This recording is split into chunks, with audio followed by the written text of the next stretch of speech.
come a long way, not only in this last year of my education, but honestly, just in this last semester. I've grown so much as an educator and an individual and have kind of solidified more of my values and philosophies as an educator.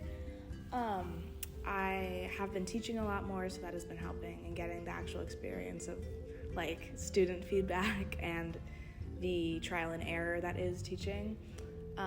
I've also really grappled with the questions of why do we teach music and what is music. For the question of what is music, I've kind of come up with my definition now. And to me, music is the translation of the human experience into something tangible. Whether music obviously isn't physically tangible, but like to be able to conceptualize human emotion and like feeling into a medium is something so beautiful. And the sonic element of it, I feel, lends itself much better to the brain and like being able to conceptualize it than other forms of art, to me at least. And in terms of why I teach music, I think depriving kids of this cultural experience is something that we should not do. And if we're teaching other art form and human experience like history and language and even science is so entangled in our life as humans and the way we've seen society morph and everything, why deprive students of this other side of that, which is music? And again, it is so important. I think about how, again, every culture has its own music, and also the time capsule we sent into space, this is random, but the time capsule we sent into space, America included a record and like with instructions on how to play it, and it's music of, I think it's the 60s, I can't remember specifically what year they launched that, but it obviously is important, not only to just America or wherever we are, but to humankind, and I think it is important to have that in our schools. And in terms of elementary education, some of the kids that go through our school systems, this is the only real experience that they're going to have with music, and creating not just functioning musicians, but human beings that are able to conceptualize these expressions and feelings in this way is such a valuable skill, I think, and allows students to have such a more open mind, because music allows us to explore these cultural differences with already a common denominator of that it all is music, and allowing kids to see the connections of like, oh, this sounds like this, or oh my gosh, they're playing a drum, we have that drum, is really important to me. And it's just something that not only has influenced my philosophies as an elementary educator, but just as an educator in general. I really hadn't, I said before, I didn't have that much of an elementary education. All I remember is actually learning like Western music, how to read music on a staff and how to play it. And I don't remember the fun of music education. And I think that is honestly the underlier of elementary music.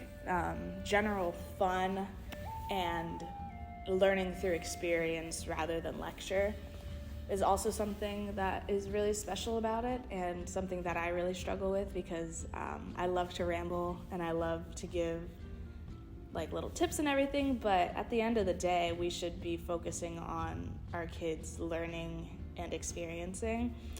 In terms of philosophy that I've liked to follow, the ones we've talked about in this class, I think the movement of it and the kinesthetics of music really helps it stick in your brain. So like the Dalcroze methods and everything of dancing and dance and music being connected, and again, the kinesthetic aspect of it, I feel like helps students kind of be able to interact with the music more and hands-on, as well as for it to be able to stick a little bit better in the grooves of our memories, especially for the kids that aren't going to continue doing music. And I think it gives kids something more to grasp onto when talking about something as conceptual as music, I think. Also, the kadai. I'm a big believer in solfege, and I think when used properly, even if it is numbers or even just syllables, I think it's very useful. And again, the kinesthetics of it and being able to like have a mind keyboard is kind of how I think of it. To be able to have that keyboard in your brain and kind of a framework for intervals and singing is really useful and allows educators to get through a lot more music faster and more efficiently. And the skill is so transferable, whether you are singing or playing an instrument or just even an enjoyer of music, to be able to sing along with a melody or replicate a melody. And to be able to understand intervals, whether it be knowing it's a third or just knowing that note is higher, I think is useful for a lot of people. And just, again, the in general enjoyer of music, if that's what we're creating, because those are the people that we're creating the most of, enjoyers of music. And in other philosophy that I've taken a lot from our other education class that we've been in, specifically Barbara Rogoff, I think it's just that class has a lot of examples of her work and books and articles and excerpts of her readings and stuff. But there was one specific one from her book from 2003, and it was talking about how the individual is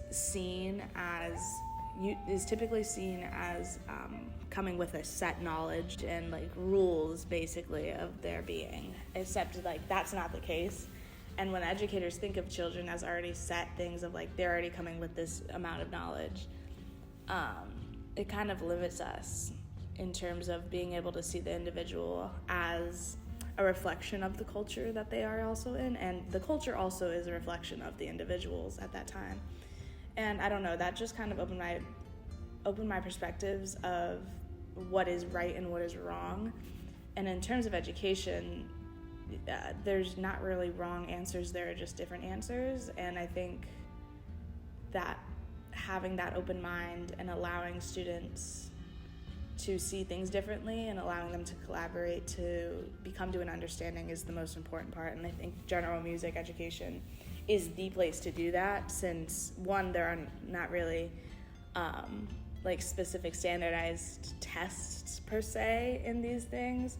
There's more general like TEKs and benchmarks that we have to hit, which I think in terms of elementary music, it is a way more creative space and allows teachers more wiggle room to include all of these cultural expansive ideas and create students that are more holistically educated. Because again, yes, there are standards and other goals of music education on the national level, but for the individual teacher, elementary music is so special because there is so much creativity and everything and room for difference and growth for each child. And I think really leaning into that individualistic view of that can be really helpful, not only for the students, but for me as an educator and just my personal views of life and everything, and just letting go and creating first. I think that's been my biggest thing of fun and creativity rule the classroom and should lead your students into becoming the culturally diverse beings that they are and should get to be. I think that's the biggest thing too, is like giving the students the opportunity to discover these things is half the battle. So yeah, thank you.